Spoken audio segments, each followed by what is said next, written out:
I thought you guys might like a video of how to reassemble a Rubik's Cube. I'm assuming that you can disassemble a Rubik's Cube. Let me just show you one real quick. I'll show you the first step to disassembling one of these guys, just in case you haven't figured this out, but you can turn it and then just pop this. Or some cubes, it's better if you pop out the edge. In fact, the ones I gave you in class, the $6 ones, they actually come apart more easily from the middle than from the corner. It really just depends on the construction. This particular one that I'm reassembling looks a little different on the inside, but it's all the same. So the first step you want to do is, obviously, you know what this piece is. It's the axis. And then you have piles. At least I tried to make piles. I made a pile over here. These are corners. I'm sorry, these are edges. And these are corners. And this is all yellow, edges and corners. This is the middle slice. And these are edges and corners. And you should be able to recognize that at this point, what pieces are what. Okay? So how do we put this all together? So let's say I want to start with yellow. I want to start by taking any corner that's yellow, and I want it to fit in, but it has to be in the right place. So kind of figure out where it's going to go. Alright, there's where it's going to go.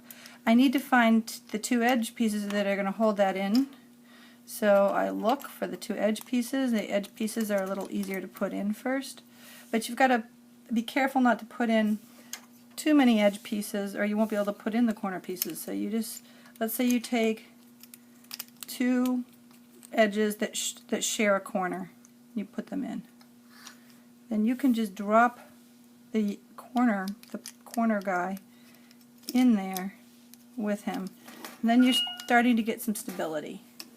Once you get the bottom layer, the thing goes together really easily. But the hard part is getting the bottom layer in without everything falling apart.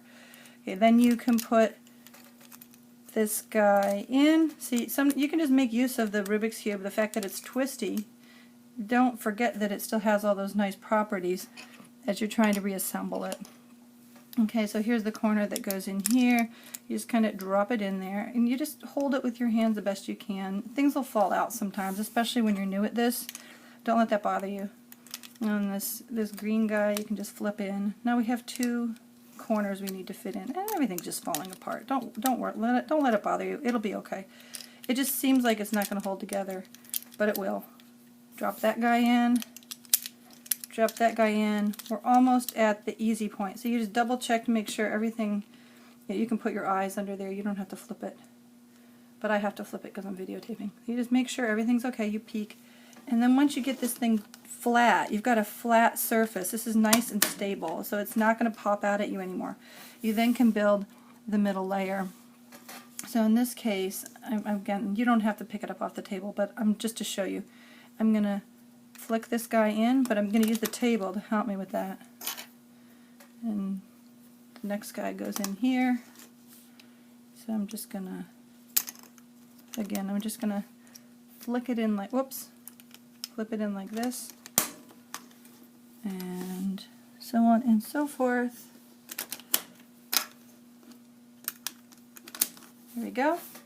And now what am I going to do? This is kind of dependent on the construction of the particular cube you have. So in this case, I know since the easiest way I took it apart was to put an edge in, the edge is going to be the last thing I do. So maybe I'm going to start here and work my way around symmetrically.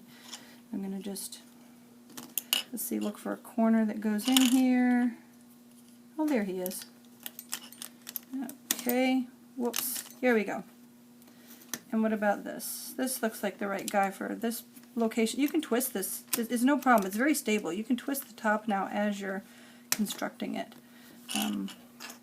Let's see. This guy should go here. Again, so you can kind of, you put them in. Sometimes you need to twist the top layer and put these guys in at an angle. Don't force the puzzle. And depending on what cube you have, at this stage, for example, I have this set on a pretty loose setting, but this particular one, these guys all peel off, and I can adjust these screws. I can just pop those back on. So if I have the screws down too tight, I wouldn't be able to do this. So sometimes you have to pop those middles off of a speed cube and adjust the screws before you start disassembling it. So just be careful, don't force anything. And again, this guy, it's always a good idea, whether you're popping, I think all the cubes pretty much, you end up popping the middle out. Popping the middle in is the last thing you do usually. But you just sort of play with your cube until you figure out what works. But again, don't force anything. And on these cubes, I suspect these things come off. Oh, yeah, they do. Okay. So you can adjust the screws. You can make your cube tighter or looser.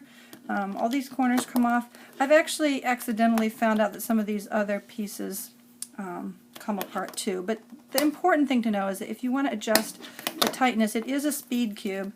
And the reason for that is that everybody likes a different feel on their cube.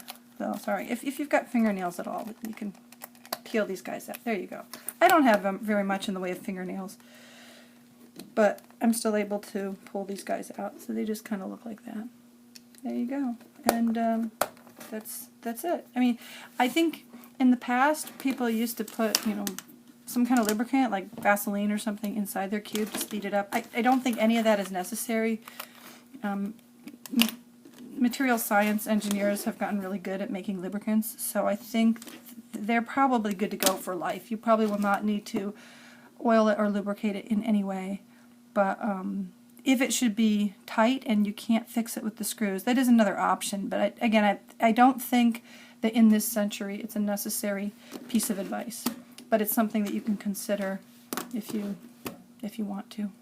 I don't know, maybe you drop it at the beach and it's really disgusting and it won't turn. I don't know. I don't know what could happen that you might want to add extra lubricant, but anyway, there you go.